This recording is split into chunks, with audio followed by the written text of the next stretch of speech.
The Spectra V3 display provides a wealth of information about the current settings of the detector and targets that you're detecting. Here in the center portion of the display, you can see we're in the coin and jewelry program. The triangle is indicating that it's a modified version of coin and jewelry. On the status bar, we have a light bulb indicating that the backlight is also on. When a target is detected, like your quarter here, first, of course, you're looking for a solid, repeatable beep upon multiple passes. The spectrograph shows all three frequencies. The lowest spectrograph, or the bottom one, is the lowest frequency. Center frequency. The top one's the high frequency. Because the quarter is in the high range, you can see that fades the low frequency spectrograph fades the last, or lingers the longest. High frequency fades first, center frequency, then the lower frequency. You also see the depth in inches here, an icon of the likely target, and the VDI number. The 80 plus 83 indicates that it's high on this VDI scale, this minus 95 to plus 95 VDI scale here on the display. You also see the discrimination pattern for coin and jewelry, red being the rejected targets, green being the accepted targets. Now when we go to the pinpoint mode, trigger squeezed and held, I'm going to lock the pinpoint mode by squeezing, holding the trigger, pressing and holding enter, and then releasing the trigger. And you'll see that it's locked the pinpoint mode at this point. As you're pinpointing the quarter, slowly moving over the target, you can see that the quarter is strongest on the bottom bar, which is the lowest frequency, a further indication that that is in that quarter high silver range. Now on a gold ring, here on my white gold ring, if I go to pinpoint it, you can see the high frequency is the strongest, telling me that that's in that nickel gold range. On a brass type target, here we've got a brass target, the strongest pinpoint is the center frequency. The center frequency is strongest on your brass type targets. So low bar strongest on silver, copper, high-end targets. Top bar strongest on your gold type targets. Here you can see on my man's chain, much stronger on the top, high frequency. And then the center frequency strongest on your brass lead type targets. There's an optional search mode in the 3x3 target ID system, and that is with the trigger locked forward. I'm going to unlock the pinpoint mode by squeezing and releasing the trigger a couple times. Then I'm going to lock the toggle forward. On a quarter, here's my quarter, you can see the analyze mode is color-coded. Green is the lowest frequency, and it is strongest on the quarter. Again, your silver copper targets are going to come in strongest at your lowest frequency. And this clearly shows this. Normally, a good target gives you a nice camel hump pattern, slightly different at your different frequencies. This analyze mode is also giving you an idea of size. The two bars here are telling you that's not a very big target. This sizing is calibrated here. You can see the 2-inch scale with the dots across the bottom. So this is a signal that has been achieved within 2 inches movement of the search coil. On a larger target, you can see these bars are spread further apart. That's telling me that's a much larger target. Here's another target that's quite large. You can see that's giving me a much larger signal there. Another thing about the analyze mode is that if you don't have camel humps at all 3 frequencies, you can see we've got a dip here in our low frequency. That is a typical indication of iron. Again, here on my iron steel type target, I'm getting a funny little pattern there at one of the frequencies, and that's telling me that's likely going to be an iron target. Difficult bottle caps to reject are also going to give me clues in this analyze mode. You can see I've got dips at 2 frequencies there. That's definitely not a very good target. Even though it may give me a solid tone and a good quarter indication like a lot of the old bottle caps do, Analyze is going to show you, often going to show you that that's an iron target by not having your camel humps like you normally do. Most all of your good alloys will give you the better pattern, a more consistent pattern at each of the frequencies. You can see here again, nice camel humps at all 3 frequencies. And again, your trashy type targets tend to give you dips in your pattern. And the sizing is also again very significant. Again, on my large steel here, much bigger target here on this spread. After you've analyzed the target, you can squeeze and release to return to a search mode or squeeze and hold to pinpoint.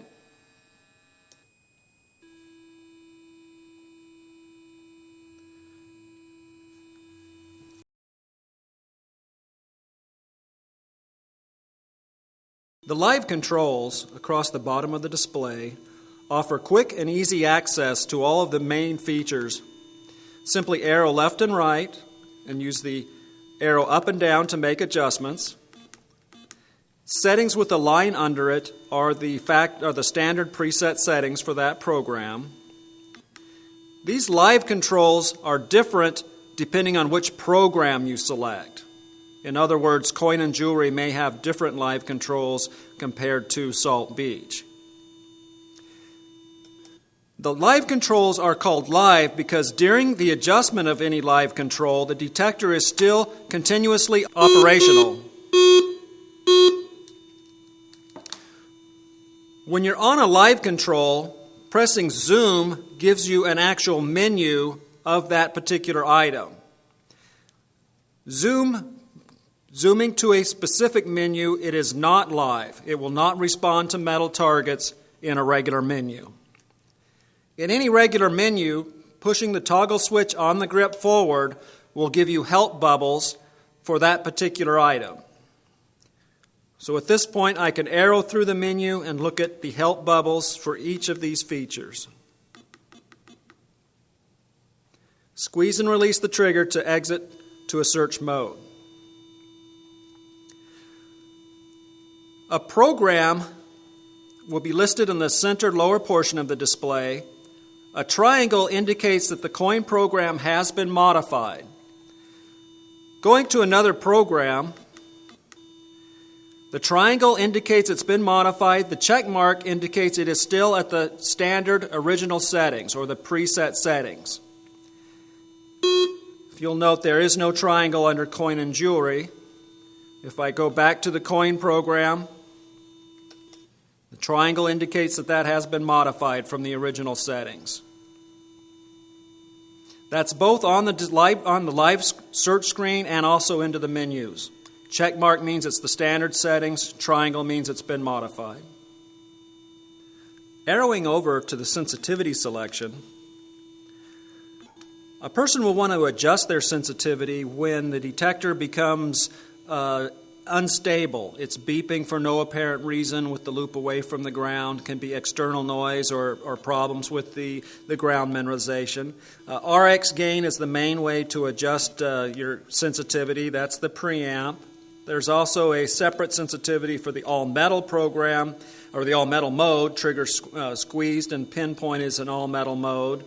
And higher sensitivity settings will pinpoint deeper, but that also makes shallower targets harder to pinpoint.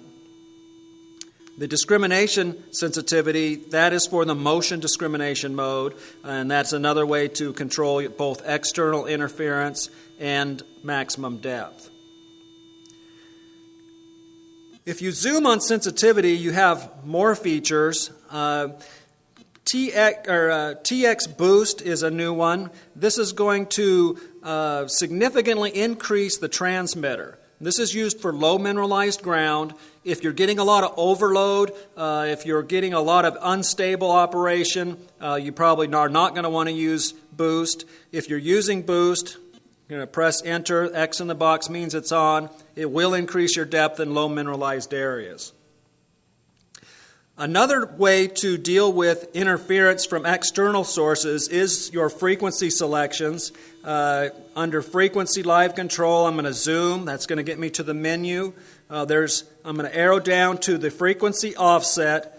This is also going to reduce external noise. If the detector is noisy, beeping and bonking when the loop's not close to the ground, you can go to your frequency, zoom, and offset your frequency either a little bit higher than the standard settings or a little bit lower, and that will get rid of noise and may allow you to run your sensitivity settings a little bit higher.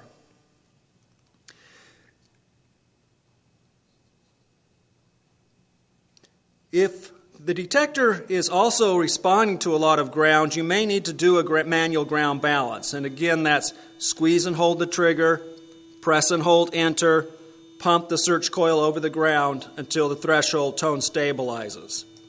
You'd want to do a manual ground balance when you visibly see differences in the ground. For example, sand to dirt, dirt to gravel, major changes in the ground, you're going to want to do a manual ground balance.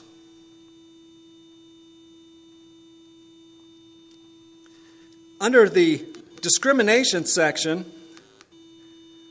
I'm going to go to Discrimination Live Control, and I'm going to make an adjustment here. X in the box indicates you're going to respond to that VDI number. If you come to an area where there is no X in the box, that means you are rejecting that VDI number. You can simply press Enter to change that specific VDI number to accept. Pressing Enter again turns it to a reject, and you can go up and down the VDI scale and easily adjust your trash rejection by VDI number from the live controls. That'll automatically time out, or you can squeeze and release the trigger if you want to continue a little quicker.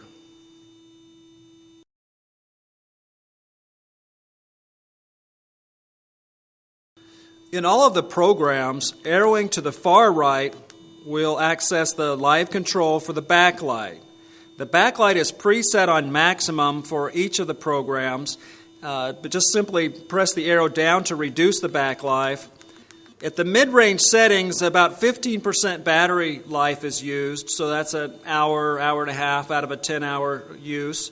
At maximum settings, about a 25% extra wear on the batteries is expected. So that's a pretty economical backlight. Use it in any light condition to get a good view of the display information. And again, just arrow to the far right, up and down, adjust the backlight. You can trigger, or it'll automatically time out. It does tend to help for better visibility even in the bright sunlight. The backlight does seem to help a lot of people to see that display a little better.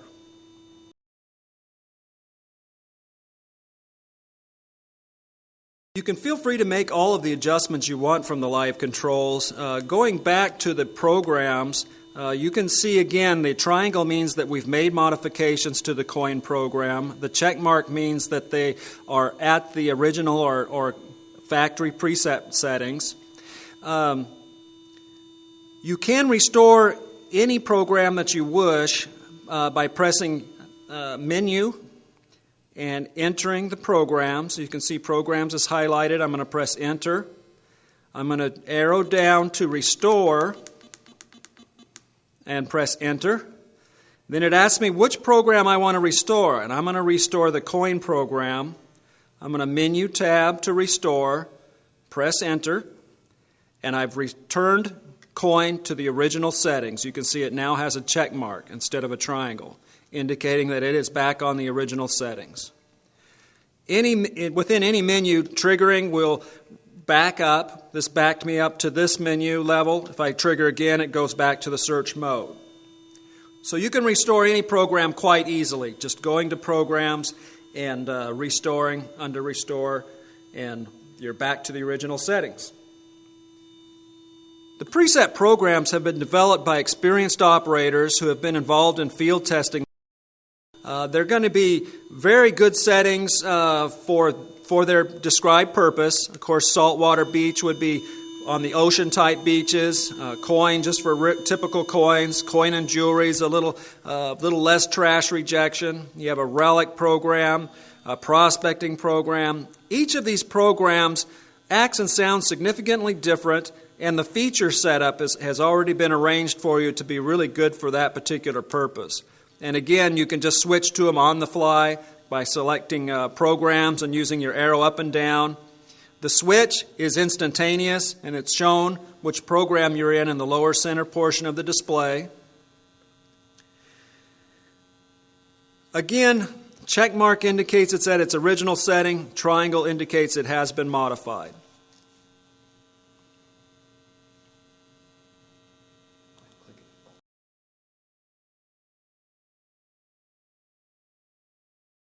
When a target is detected, the vision displays the information at 3 different frequencies. The top one is always your high frequency, the center one is your 7.5, and the bottom one is your lower frequency. The information will vary somewhat from frequency to frequency, and a lot of that depends on the alloy of the target. When you squeeze the trigger for pinpointing, you also get 3 frequencies. The strongest frequency is a good indicator of what type of alloy you're detecting. Again, the high frequency is your top number, and that is going to be stronger on nickel and gold. The bottom bar is your lowest frequency, and it is going to be stronger on your silver and your copper. So during the pinpoint mode, the bar that is the strongest reading is a good indicator of what type of alloy you're detecting. Releasing the trigger, you're going back to the search mode. To access the analyze mode, press the toggle switch forward. When you go to the analyze screen, you also have the information at each of the different frequencies. It's color-coded, and your color code is listed across the display. And again, which frequency is the strongest is a good indicator of what type of alloy you have. This particular target was strongest at the 22.5, which is your high frequency, nickel. So that's going to be much more likely to be a nickel or a jewelry or aluminum than another target. Let me show you another target here and analyze. Now you can see this target was strongest at 2.5, which is your lowest frequency, and that's an indicator of your silver and your copper type targets. Another thing interesting about analyze is the differences at the different frequencies. You can see here on an iron target you get a very distinctive different type of pattern with a large dip in it. That dip may occur at 1 or more frequencies. It doesn't have to, all of them may not dip. It just depends on that particular iron type of target. Again, just trigger to go back to your regular search mode. Regular search mode is a motion mode. Analyze is a sweeping mode or a motion mode. Squeeze and held for pinpointing is a non-motion mode. And again, center position is search.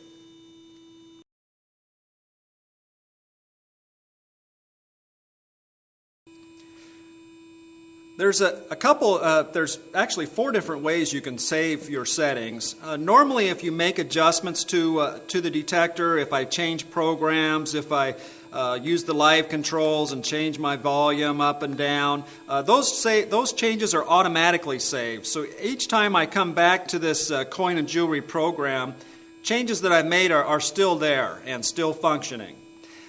So that makes it easy. You make changes and they're automatically saved for you. The standard settings will show with a line underneath them. The program will show a triangle in front of it if it is a modified version of the original program. Now let me go back to programs here and let me go to my Salt Beach here. You can see the triangle in front of coin and jewelry, meaning it's modified. The check mark in front of the Salt Beach means that's the standard Salt Beach program. There's been no modifications to Salt Beach. I'm going back to coin and jewelry again. It has been modified because of the triangle. When you're in a menu, I'm going to go ahead and enter the standard menu, and I'm going to enter the programs. Again, you can see check marks mean that it's the standard program. The triangle means it has been modified, and coin and jewelry has been modified. Let me go back to the 6-block menu, and I'm going to go over to sensitivity and enter. You can see here, if I make my adjustments up and down on my RX gain, the check mark means 7 was the standard setting for that. 6 is not the standard setting for that program. You can see the triangle. And each of your settings are that way. It's going to show you what your standard setting is by a triangle or a check mark, triangle being the modified version. I'm going to go back to the search mode again. Now, there are advantages to saving settings. Let me go to my audio level, and I'm going to make an adjustment. The line under it means it's the standard setting. I'm going to increase my volume a little bit up to 50. No line under it means it's not the standard setting. But say I like that setting and I want to save it, and I don't want to save anything else, just that last thing that I did. So I go to audio, go to volume, turn it up. I'm going to press and hold enter and press menu. That brings up a new window here. And what I'm going to do is I'm going to arrow to save as default and enter. Now you can see a line appears under 50. I've just changed this program's standard volume setting to 50, and now it's going to indicate 50 with the line under it. Now a person might ask, why would I want to do that if the change is saved automatically? Well, now if I make further modifications to the program, the line under it's still going to tell me what my standard setting was. So there's some advantage to saving that individual change as a default for that program. Now, that's only going to change the last setting. That's called quick save. Again, it's menu, press enter, hold enter and press menu brings up that special window, and I can arrow to save as default and enter. Saves only the last change. If I make a lot of changes on my live controls, I can save all of them at once with quick save, but I have to go to programs. Then hold enter, press menu, brings up the window. I can go to save as default and enter. If I do a quick save under programs, it saves all the changes I made. Otherwise, quick save only saves the very last change you made. So you can quickly save one change, or you can go to programs and save everything as default. There's another way of doing it, and that's in the standard menu. I'm going to go ahead and press menu. First, I'm going to show you a restore. If I go to programs and enter, I can go down here to restore and enter, and then it's going to ask me which program I want to restore. I'm going to go ahead and restore coin and jewelry. I'm going to menu tab to restore and enter, and now you can see I've restored coin and jewelry. It now has the check mark, and it's back to the original settings that I have saved as defaults. The other way of saving is from a search screen. You can press menu twice, which goes to your information configure. You can go down to the expert menu and press enter, and you can enter the program section. And this has a regular save sequence, so I can go to save and press enter. And now it's going to say, okay, which of the program changes do I want to save? There's coin and jewelry, the changes to coin, the changes to Salt Beach. Which of these programs have I made changes that I want to save? I'm going to do it again for coin. Actually, I'm going to do it for coin and jewelry. Menu tab to save, enter. Now it's returned that to standard preset programs, or preset program, or my last saved sequence. So quick save from the live control changes. Enter menu brings up the new window. Arrow to save as default and enter. Saves the last, under program, saves everything I changed. Under your other settings, it only changes the last thing that you changed. The other option again is menu twice, down to expert, enter, down to save, enter. Select the program you want to save the changes for. Menu tab to save and enter. And you've saved all of your changes as your permanent defaults for that program.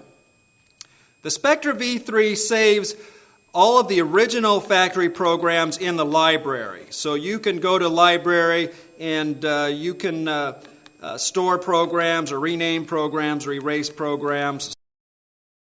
Even though you may have modified and changed your factory programs, you still have a copy of them in your library that you can pull out at a future date. So feel free to make changes and save them at will. If you want to go back to the original programs, they're in the library.